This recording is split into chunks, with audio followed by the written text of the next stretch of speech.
কি 4-5 দিনের মধ্যে কোনো ঘটনা ঘটতে যাচ্ছে? হ্যাঁ, আসলে আগামী 4-5 দিনের মধ্যে বর্তমানে রাজনীতির প্রেক্ষাপট বিশ্লেষণ করে মনে হচ্ছে যে আগামী 4-5 দিনের মধ্যে বাংলাদেশে কিছু ঘটতে যাচ্ছে। কেন ঘটতে যাচ্ছে? দেখেন, ইউনূস বাংলাদেশের মানুষকে কিভাবে মেটিকুলাস ডিজাইনের মাধ্যমে একের পর এক এই দেশের রাজনৈতিক দলগুলোকে এবং বাংলাদেশের জনগণকে কিভাবে ধোঁকা দিয়ে যাচ্ছে দেখেন। সো ইউনূস প্ল্যান করে সে ঘোষণা করছে যে আগামী 4-5 দিনের মধ্যে নির্বাচনের তারিখ ঘোষণা করা হবে। আর এই দিকে 3রা আগস্ট এনসিপি কেন্দ্রীয় শহীদ মিনারে জুলাই সনদ আদায়ের দাবিতে সমাবেশ ডেকেছে। তার মানে 4-5 দিন মানে হচ্ছে 3রা আগস্ট পর্যন্ত সময়টা নেওয়া হয়েছে। তো 3রা আগস্ট যদি এনসিপি যে সমাবেশ ডেকেছে, যে কেন্দ্রীয় শহীদ মিনারে জুলাই সনদ আদায়ের দাবিতে যে সমাবেশ ডেকেছে, এই সমাবেশ গিয়ে কি হবে, তাদের দাবি দাওয়াগুলো কি, তারা কি করতে চায়। সো তারা এই জুলাই সনদ আদায়ের জন্য তারা যে সমাবেশ ডেকেছে, সেই সমাবেশে জুলাই সনদের মধ্যে তারা যে জিনিসটা করতে চায় যে সেটি হচ্ছে প্রথমত তাদের দাবি হচ্ছে গণপরিষদ নির্বাচন দিতে হবে।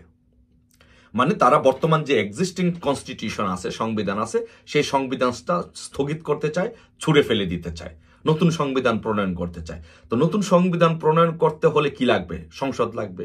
তো সংসদ যদি হতে হয় তাহলে নির্বাচন লাগবে, কিন্তু তারা তো নির্বাচনের পথে হাঁটতে চায় না, তারা বিকল্প রাস্তায় যেতে চায়। তো বিকল্প রাস্তায় কি? তারা গণপরিষদ নির্বাচন চায়। মানে গণপরিষদ নির্বাচনের মাধ্যমে তারা নতুন সংবিধান প্রণয়ন করতে চায়। তারা সেকেন্ড রিপাবলিক ঘোষণা করতে চায় সংবিধান স্থগিত করে। এখন দেখেন, ওইদিকে ইউনূস আবার বলেছে যে 4-5 দিনের মধ্যে নির্বাচন তারিখ ঘোষণা করবে। সো দেশের মানুষের সাথে প্রতারণার ফাটটা লেভেলটা দেখেন কিরকম, এবং দেশে কি হতে যাচ্ছে এটা দেখেন।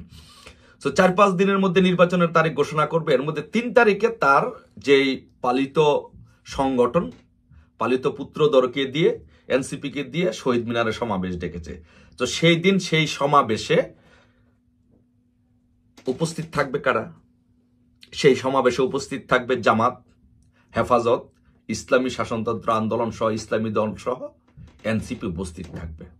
এখন ওই সমাবেশে এনসিপি যদি জামাত, হেফাজত, ইসলামী আন্দোলন তাদেরকে নিয়ে কয়েক লক্ষ লোক নিয়ে ওইখান থেকে ঘোষণা দেয় যে গণপরিষদ নির্বাচন দিতে হবে, জুলাই সনদ ঘোষণা করতে হবে, সেকেন্ড রিপাবলিক ঘোষণা করতে হবে এবং নতুন সংবিধান প্রণয়ন করতে হবে, এর আগে কোনো নির্বাচন নয়। তখন ওই সময় ওইরকম, যেমন মনে কর আওয়ামী লীগের নিষিদ্ধর দাবিতে যেমন শাহবাগে জামাত, শিবির, ইসলামী দলগুলোকে জড়ো করে মাস্টার যমুনার দিকে রওনা করা হয়েছে, একদম জনগণের চাপে, একদম ওই ইসলামপন্থীদের চাপে ইউনূস আওয়ামী লীগ নিষিদ্ধ ঘোষণা করে দিয়েছে। একইভাবে একই কায়দায় 3 তারিখে জামাত, হেফাজত, ইসলামী আন্দোলন সহ ইসলামী দলগুলোকে নিয়ে এনসিপি শহীদ মিনারে সমাবেশ করে ঘোষণা দিবে যে আজকে থেকে সংবিধান স্থগিত করতে হবে, সেকেন্ড রিপাবলিক ঘোষণা করতে হবে, গণপরিষদ নির্বাচন দিতে হবে। বাংলাদেশে কোনো সংবিধান নেই, বাংলাদেশের সংবিধান স্থগিত ঘোষণা করা হলো। কিন্তু বিএনপি তো সংবিধান পরিবর্তন চায় না, বা বিএনপি সংবিধান স্থগিত চায় না, গণপরিষদ নির্বাচন চায় না, সেকেন্ড রিপাবলিকও চায় না।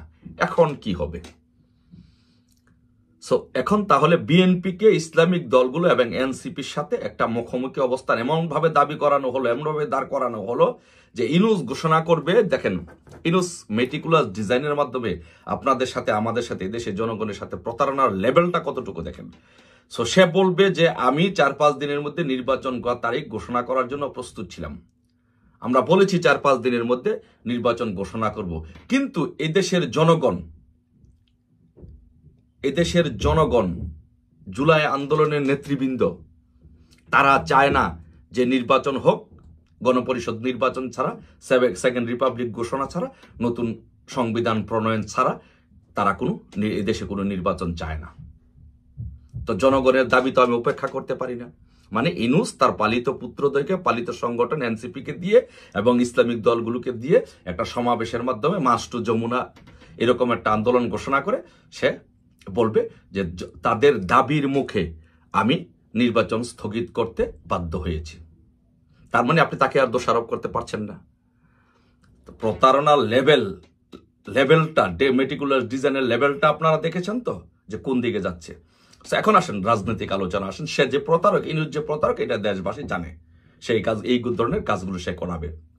এখন ঘটনা হচ্ছে, যদি তারা জুলাই সনদ যদি বাস্তবায়ন করতে পারে এনসিপি, এবং সংবিধান যদি স্থগিত করতে পারে, এবং গণপরিষদ নির্বাচনের দিকে যদি হাঁটতে পারে, এবং সেকেন্ড রিপাবলিক যদি ঘোষণা করতে পারে, তাহলে বিএনপির কি অবস্থা হবে, এবং ওয়াকারুজ্জামান এবং রাষ্ট্রপতির কি অবস্থা হবে। এখানে দুইটা বিষয়।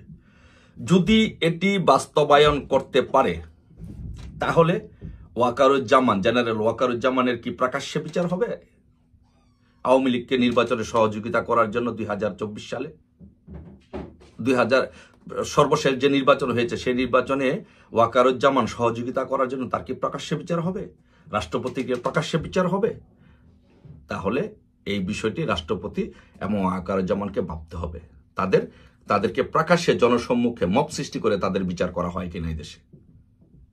আর সেকেন্ড থিং হচ্ছে বিএনপির কি অবস্থা হবে যদি গণপরিষদ নির্বাচন হয়, সেকেন্ড রিপাবলিক হয় এবং নতুন সংবিধান প্রণয়ন হয়, তাহলে বিএনপির অবস্থা কি হবে?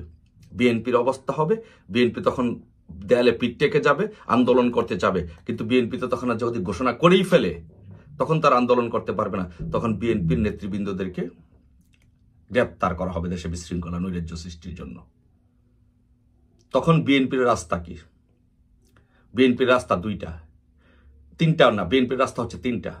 একটা হচ্ছে তাদের সাথে মিলেমিশে বিএনপিকে বিলীন করে দেওয়া, অথবা জেলে যাওয়া, মবের সৃষ্টি হওয়া, অথবা আওয়ামী লীগকে সাথে নিয়ে আওয়ামী লীগের নেতৃত্বে বাংলাদেশে আন্দোলন করে সেই 111-এর মতো একটি গণতান্ত্রিক সরকার প্রতিষ্ঠা করা।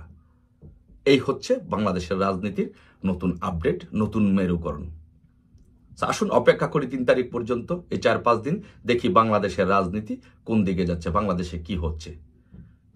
আপনাদের মতো আমরাও অপেক্ষা করলাম, দেখি আসুন। আর আমি মনে করি এইরকম পরিস্থিতিতে যে কোনো বাংলাদেশের পরিস্থিতি উদ্ভব হতে পারে। সেই জন্য আমাদের সকলকে সংগঠিত থাকতে হবে, সকলকে ঐক্যবদ্ধ থাকতে হবে। বঙ্গবন্ধুর প্রত্যেকটি সৈনিককে, আওয়ামী লীগের প্রত্যেকটি নেতাকর্মীকে ঐক্যবদ্ধ থাকতে হবে, সংগঠিত থাকতে হবে, যেন বাংলাদেশের গণতন্ত্র যেন কোনোভাবেই ধ্বংস না হয়, বাংলাদেশের স্বাধীনতা সার্বভৌমত্ব যেন বিলীন না হয়। সেই জন্য আমাদের সকলকে ঐক্যবদ্ধ থাকতে হবে। ধন্যবাদ সবাইকে, অপেক্ষায় রইলাম।